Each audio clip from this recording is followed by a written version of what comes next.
India, the country that Christopher Columbus's dumbass couldn't find. And we're talking about India because in a year of global protests, they're in the midst of the biggest one anywhere.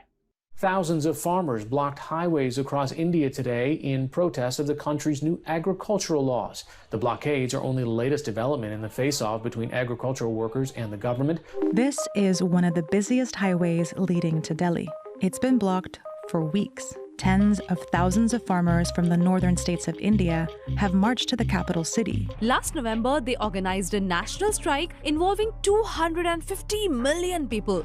That's more than all the adults in America. And their struggle isn't going unnoticed. R&B megastar Rihanna asked her 100 million Twitter followers, "Why aren't we talking about this?" Climate activist Greta Thunberg tweeted a message of solidarity, sparking a furious response from the Indian government. It's also drawn the ire of New Delhi police, who in only the last few hours have now filed a police case citing Thunberg's tweet. Rihanna and Greta Thunberg effigies were burnt recently by pro-government crowds after they tweeted in favor of the farmers. Damn. When a country that hot starts burning shit, you know they aren't messing around.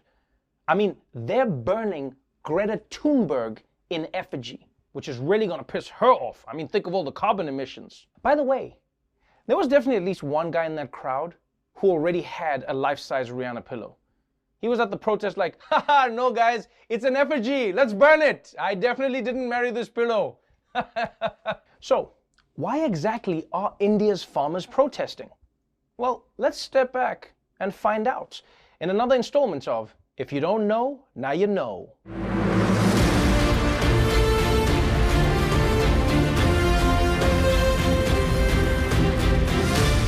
When you think about farming, what do you think about? You probably think about how it works in the United States.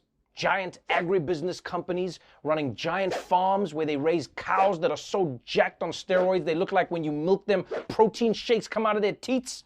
But most Indian farmers work on a much smaller scale.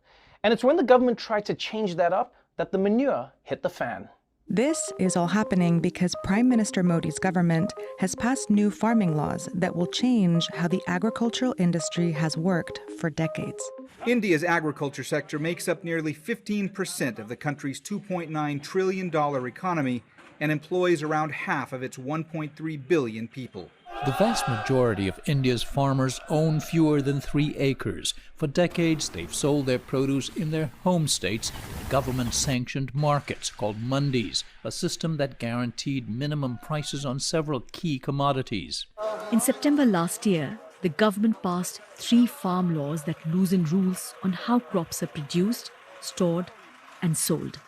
The laws allow private players a greater role, and that sparked farmers' fears that they will lose decades-old concessions and be left to fend for themselves at the mercy of the free market. The measures, they say, will only benefit big corporations and push them into poverty.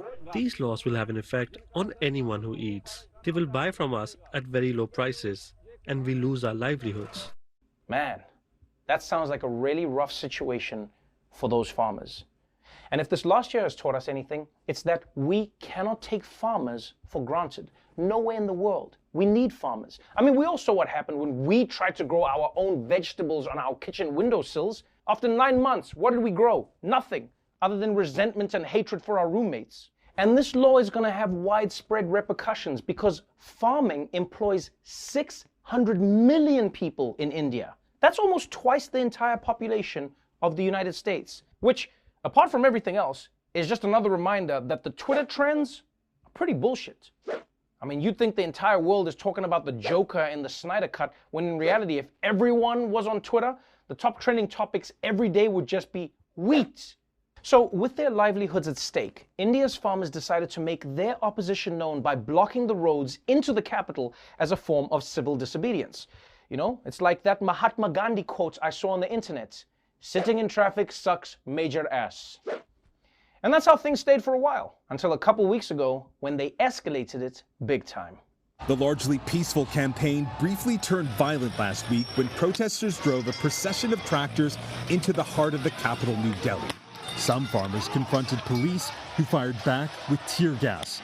The government has arrested more than 120 people and charged farm union leaders with rioting and sedition.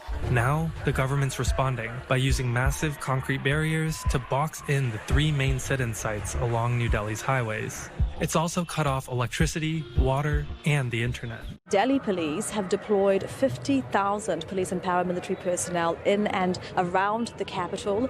There are extra drones flying over protest sites. They have erected thousands of iron nails on some of the roads leading up to some of the sites. India's Prime Minister Narendra Modi has broke his silence, describing violence in the capital, New Delhi, last Tuesday as an insult to the country. Modi says he'll not change his mind on the new laws, but has repeated an offer to delay them for 18 months. Hot damn, that tractor was moving. It's like someone made a Grand Theft Auto mission in Animal Crossing. But look, clearly the government has decided that they've had enough of this protest because this is a major crackdown. And maybe they think postponing the law will satisfy the farmer, but think about it. In 18 months, people will be in the same position that they are in now, and the protests will happen all over again. I mean, you're basically just giving people 18 months to get angrier and soup up their tractors even more. But you see, this crackdown shows you how worried the government must be about this protest. And honestly, they probably should be, because it's clear that these farmers are digging in for the long haul. Farmers say they are undeterred by the government's crackdown and will continue their protests until the agriculture laws are repealed. Tents have lined the highway where farmers spend cold winter nights. Water tankers are brought in by tractors for bathing, cooking and cleaning. Medical booths have been set up to tend to the sick. Dozens of people, young and old, are busy cooking in community kitchens and serving meals. There's a makeshift mall, a roadside market selling jackets and coats. Youngsters intermittently break the routine with song and dance atop tractors. We've made this our home, whether it takes 4 years or more.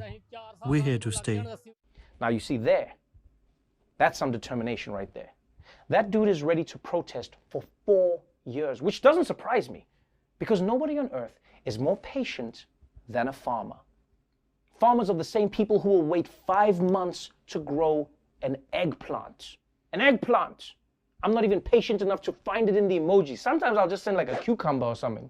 And you know, if you ask me, it was especially smart of those farmers to build a mall inside their camp. Because think about it, now, if the government sends in police officers, those cops automatically become mall cops and lose all authority. Checkmate. So the next time you see Indian farmers trending, you'll have a little idea of what it all means. The government is trying to force the farmers back to their fields, but the farmers aren't giving up their demands. And nobody knows how this thing is going to end up. But I don't know, if I may quote one of their prominent supporters, this protest might just work. And if you don't know, now you know.